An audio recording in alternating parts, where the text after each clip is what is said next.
Sup Shredders, my name is Logan aka Spiderhands and welcome to an SP Patrons video today that I'm making for Paul7931 as part of their custom monthly music review. And if we switch over to here, we have ourselves the track on the screen. It's on Spotify from an act named Radio Mars. It's titled There Is a Boat, so we're going to listen through it from start till finish and we're going to hear what we think. Let's go. What do we got? We got a really fascinating piano line with really succulent guitar riffs.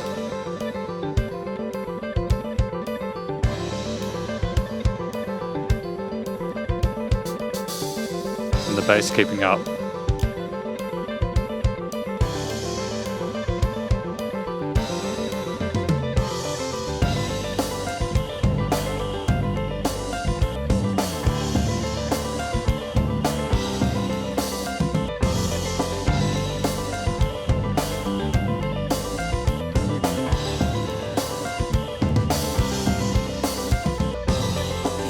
There's like a really unusual tone coming from the drums. I'm not sure if I like it or not. I think the drum beats are great. But it's like, it kind of sounds like they've filtered the drums in a kind of, in a different way to what I'm used to. I think that maybe stands them out, which is actually a positive, or helps them stand out.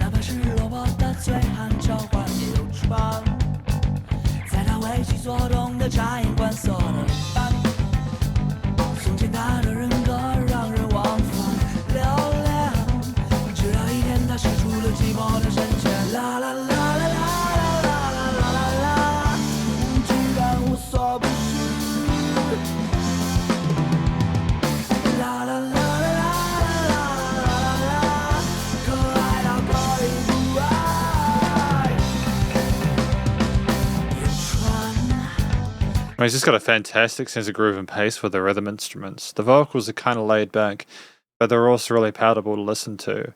And there's a consistency with the perceived loudness across the dynamic range, but nonetheless it's still appealing.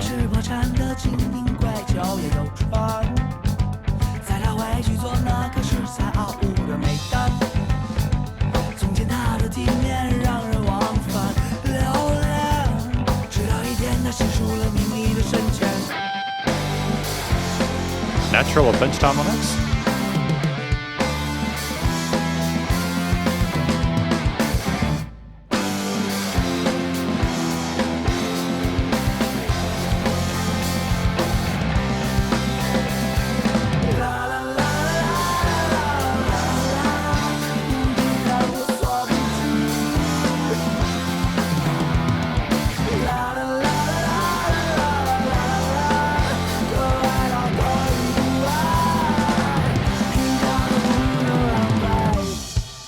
I mean, like the fantastic with the toms there really elevated that chorus in my opinion, and just have a key after it, just to go down like that is a master stroke.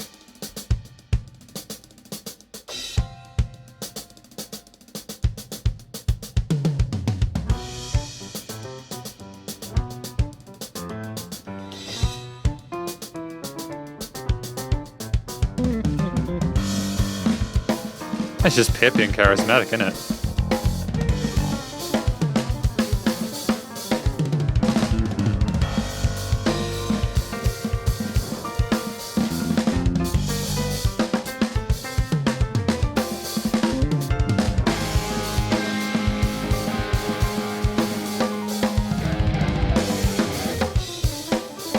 The key work is absolutely insane, with a really simple harmony behind it.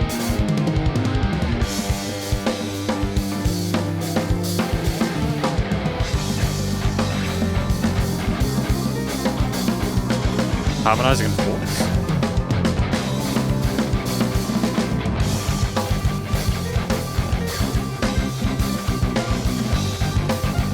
Almost sounds like tremolo work on a guitar lead.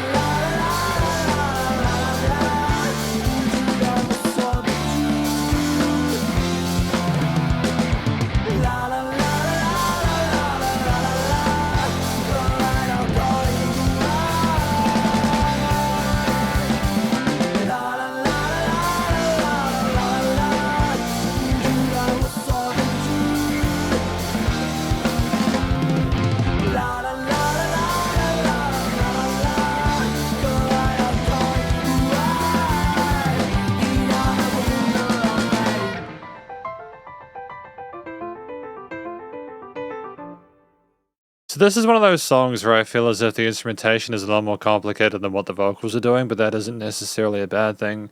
Rhythmically and sort of technically contrast, and it makes them sort of stand out from each other. You know, it's not everyone trying to be the same focal point of attention. And a lot of the instrumental parts were either substituted for the vocals or substitutes from the vocals, or there were sub layers when they needed to be a little bit quieter in the mix so that they didn't stand out as much. Overall, I thought it was a really great first impression to Radio Mars, and thanks again to Paul for the shout out. I'm glad to have gotten to check them out. But we've got the lyrics here, kindly again provided by Paul. So we've got, even a down and out drunken caller has a boat to carry him back to his job as a foreman who knows how to read people's minds. These are translated by DeepL, by the way, so apologies if there's any issues. I got given the original language and translated them with DeepL so I could understand them. To carry him on his job as a foreman who knows how to read people's minds. Once upon a time he was a man of character, and to be reckoned with until he tips the destined loneliness. Okay, so cute that you can't help but love. So I'm just trying to figure out what the point of the boat is. You know what I mean? Is the boat the thing that carries him back? Is the boat the thing that is love the boat that carries you from one thing to the other? We'll talk about that more in the conclusion. And welcome to the conclusion of my review of this track from an act named Radio Mars titled There Is a Boat, the translation of it. Now, I think that this track, if I'm not mistaken, is about... it's about the thing that carries people from one place to another. It talks about people like the fishermen and even the most whatever, you know, like the elitist and everything like that. Even the most bankrupt elitist. It's talking about that journey I think that people have where they go from the starting point to the end. And like you talk about the fisherman who's a man to be reckoned with, but then he tested the depths of loneliness. It's almost like we took the boat, we tried to go to the depths, and then we came out a different person. And the same with the elitist, where like they were doing so well for themselves at the start, but then they took that boat, that journey there, and maybe the boat is the thing helping carrying them back to shore or something like that, I'm not sure. Maybe it's just people sort of drowning in these issues they have, and the boat is the thing that sort of carries them back to a place of safety. And that boat is love. That's my interpretation of it. Feel free to let me know if I've confused things in the comments, but overall I think if that is the case, even if I'm slightly on the right sort of path the way there, I think it's very interesting to listen to. The vocals are fantastic. They're the la la la la la la. That's a really catchy hook line there, and the way it's chanted and it surrounds you with the backing vocals is really sweet. And the main sort of message as well of the track there with the verses and sort of lyric and chorus hook lines as well. And the mains are great. Solid head, chest voice, good vocal technique there. Not too explorative in regards to the range. We kind of stayed within an octave or two, but I think that helped us to sort of like stay as a semi-constant in amongst all the crazy stuff going on in the guitars, the bass, drums from the outset, you know. From the outset at the start of the track, things were crazy with the unison and the gradual development of all the kind of frenetic different layers and melodies there, and the way they harmonized an unconventional, unusual melody, or harmonies, or intervals, should I say. But ultimately, I think it was a very convincing performance.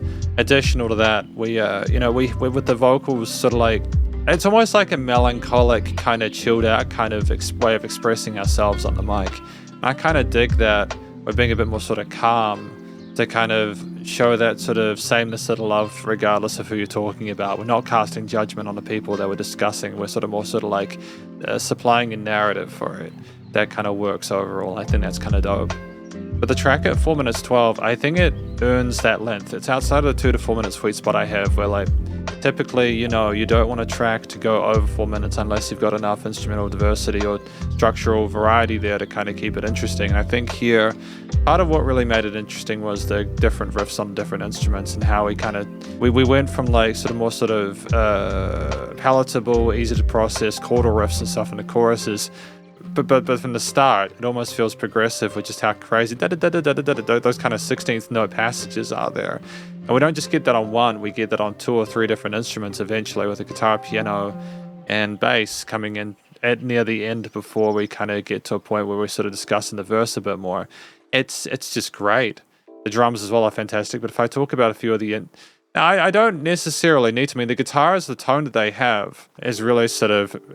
It's kind of post-rockish, it's kind of misty and wavy, and it's not too aggressive, and it kind of floats and sits there and simmers in amongst the piano lines, which are a little bit more sort of percussive in their They've got a bit more sort of a point to them, not too much, but you can definitely hear the tapping going on and explore their range incredibly well, especially in that solo section later on, which is incredibly complex. Like that piano, that key solo there is just ridiculous, man. It was fiery, and it was, I could have expected there to be a key solo, given the technicality of the stuff we had earlier on. We kind of want to sort of build up from there.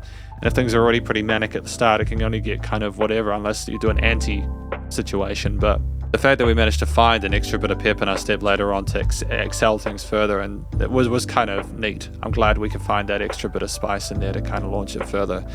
The bass guitar was so tight with the notes and the string work. We were totally in sync rhythmically with the other elements in the mix, and that's very difficult to do on the bass. It's also testament to the studio production that it sounded so clear and with a great sense of clarity in that range. And amongst everything else, there wasn't too much sort of bass in that initial solo section going down into its lower range to provide foundation with the root notes in the chorus. But ultimately, just a very satisfying contrast between those two sections on the bass, and there was not a note out of place.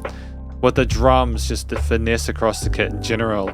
I mean, it was absolutely frenetic with the different 16, 32nd sort of hi-hat beats there, the wonderful, especially the fills later on, which got incredibly extravagant and exotic. Really exploring the kit there, finding little holes and niches and such to kind of put our sticks in. It was great. So really solid. You needed to play the drums like that to illustrate a sameness and a level of expertise to be able to keep up again with the guitar, bass, and drums. Guitar, bass, and keys, should I say. And we nailed it. It wasn't the same loudness all the time either. We had dynamic range with the kit. Sometimes there were quieter hits. Sometimes we kind of brought it up a little bit and added a bit of spunk to it. But ultimately, it felt humanistic, and it never felt as if we were trying to artificially sort of like stage things for effect. It seemed like this entire performance was very raw. And across the different sort of solo sections of verses and chorus, the transitions were seamless. And it was just really interesting from the get-go with the initial kind of solo-ish motif. But talk about how the track sort of made me feel as a whole, with the complicated progressions there, the unconventional chord shapes, the wide variety of different grooves and sort of stick patterns on the drums there. The dedication to the bit was really respectable, and you simply have musicians who are incredibly competent and very knowledgeable moving forward with a piece that is really inspiring to listen to. It kind of makes you listen to it and go, hey, I want to be able to play like that, you know? It's a little bit academic in its approach, but I think if you can get past the lack of more sort of traditional sort of safe triads in there, if you can kind of cope with the chromatics and sort of accidentals in there and the lack of sort of definitive kind of sticking to different key shapes and sort of scales, you have a wonderful performance here that'll kind of expand the palette a little bit. And the track, ultimately, the la la la la la, that kind of made me kind of imagine a scene with like love and la la, everything's good, everything's warm and natural. But then I think the kind of unusual sounding chromatic sort of scale sections with the harmonies, kind of fourth parts as well with the intervals, maybe figure that there was a bit more complexity than just the la la la love thing. It was kind of going through the journey you need to internally to be able to get to that point, to understand it like that. The track was really intelligent, and I really appreciated the creativity on display. Finally, the studio recording, mixing, and mastering is stellar, spectacular. There was a sameness to the perceived loudness there, but I don't think that was necessarily an issue. It was part of just trying to make a commercial grade in 2023. If you have too many kind of big gaps in the dynamic range there, it can put people off, especially if they don't have like long enough attention spans, you know what I mean? Like, you can get bored, and that's not something we had here. It was constantly at you, constantly trying to invite you to get involved in what it was doing, like a little Labrador puppy, but one with a little it was like a little savant Labrador. I adore it. The vocals, the guitar, bass, drums, and piano were all nice and present in the mix. Things were nice and wide in stereo field, especially like those little tom parts in the backing vocals and stuff like that that kind of swirled around the sides. Things were nicely niched in the frequency spectrum. Things were not the same loudness all the time. And there were resonant frequencies, there weren't resonant frequencies, should I say. There were no sort of weird noises or bits of ickiness in there. It was nice and loud without pumping, so the bus compression limiting was handled. And effectively, that is my review of this track from an actor named Radio Mars, titled There Is a Boat. And I think it's a phenomenal first impression. I don't know what they could have done to improve it. I think that it's just more of a subjective, like, do you appreciate the vibe kind of thing here? Do you like this kind of music? Because again, if this is your first impression and you weren't necessarily used to hearing such complicated stuff, you might be like, okay, this is like a little bit challenging to kind of listen through. But I think they added enough stuff with like the really kind of accessible hook line and such. The chorus was really wonderfully done. It was a bit of a change from what we had at the start. I think that was enough to keep a lot of listeners continuing, and hopefully you enjoyed it. If you did, please go check them out via the various social medias and their Spotify page, and stay cool and stay safe, and please remember to support your local musicians and artists at this point in time, as they help more than ever thought of crazy stuff going on in the world. And I'll catch you in the next SP Patrons video. Spiderhands out.